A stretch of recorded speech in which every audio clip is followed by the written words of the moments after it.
Isang dasal para sa aking buong pamilya. Panginoon, maraming salamat sa aking pamilya. Maraming salamat at lagi silang andyan.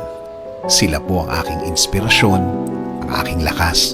Sila po ang nagiging kakampi ko sa mga pagsubok ng buhay at laging nakaalalay kapag kailangan ko ng suporta. Lord, kasama po ng aking dasal na ito na mas mapalapit sila sa iyo, mas makilala ka nila, mas malaman pa nila ang iyong kabaitan, kasama ng nakita nila sa aking buhay na ikaw ang pinagkukunan ko ng lakas sa araw-araw. Kasama na rin ang aking dinadasal na tulungan niyo rin ang bawat isa sa kanila sa tuwing kailangan nila ng tulong ninyo, Lord. Tulad na lang ng pagtulong na ginagawa mo para sa akin.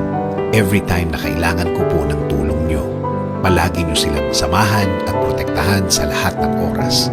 Alam ko po na napakadelikado na sa labas at kailangan nila ng proteksyon ninyo sa mga buhay nila, kasama na ang kani-kanilang mga trabaho. Ikaw, Panginoon, ang nakakaalam ng lahat ng kanilang pinagdadaanan. Alam mo kung anong mga pagsubok ang dumadating sa kanila. At alam ko, Lord, na ikaw lang ang makakatulong at makakasuporta sa kanila dahil alam mo ang kani-kanilang mga buhay. Bigyan mo sila ng talino para kanilang magamit sa tuwing may dalahin sila sa kani-kanilang mga buhay. I-remind mo sa kanila na ikaw lang ang panggagalingan ng mga bagay na ito, mga tulong na ikaw lang ang makakaprovide. Tulungan niyo rin po ang pamilya kong may pinagdadaanan sa kani-kanilang araw. Mga taong ayaw magsalita tungkol sa kanilang mga problema at nagdesisyon na lang na manahimik na lamang and decided to keep it to themselves.